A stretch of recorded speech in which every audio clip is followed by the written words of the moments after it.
When so many people are hungry and dying, where do you start? We know there's enough to go round, but still, so much poverty. Where do you start?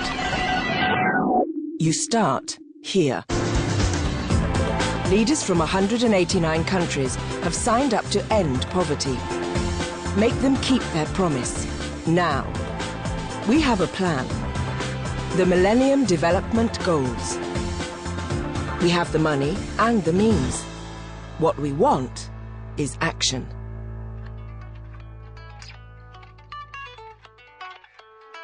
Without action on Goal 8, poor countries will not achieve the first 7 goals, ending poverty and hunger, providing education for all, and stopping deadly diseases like AIDS. This one's a numbers game. Goal 8 is a global deal in which rich countries promise to give more effective aid well in advance of 2015. There must be more debt relief and fairer trade rules, especially in agriculture, giving poor farmers the chance to earn a decent living.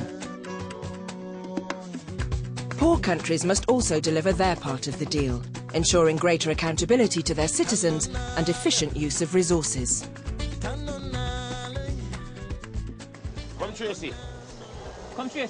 Right now, international trade practices are seriously unfair.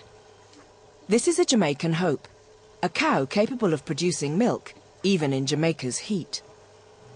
This cow is a good cow, don't give no problem. The hope was that these cows would create a booming dairy industry and help Jamaica trade its way out of poverty. For a while, it worked. But Jamaica was forced to open up its markets to outside traders. Cheap, subsidized European powdered milk flooded in.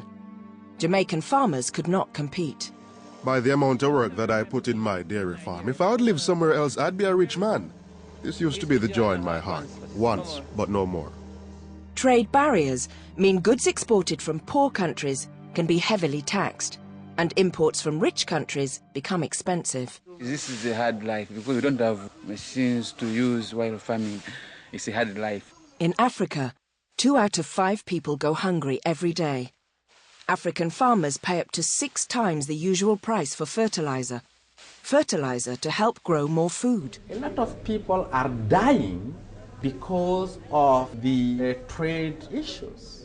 The best way of aiding those people is to get them to maximize profit from what they are doing for themselves.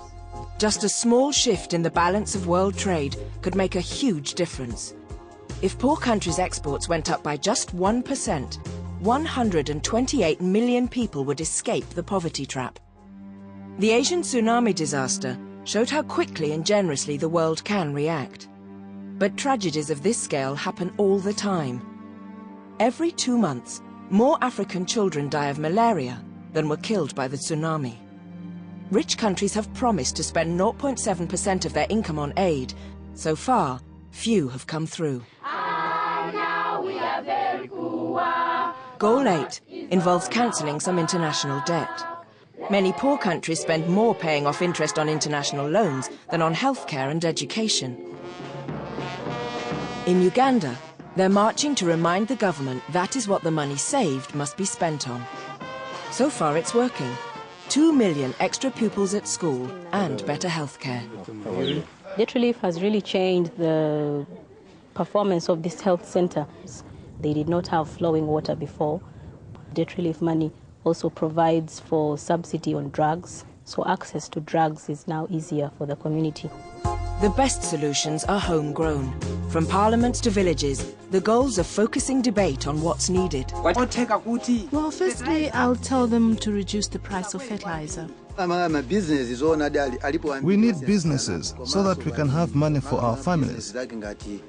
It took us a long time to learn that we have rights and that our rights are being violated, because not to live in poverty is a human right. Goal 8 is what makes all the goals work. It's a global partnership for development, one of the most important deals in history. The Millennium Development Goals. Make our leaders keep their promises. 8 goals.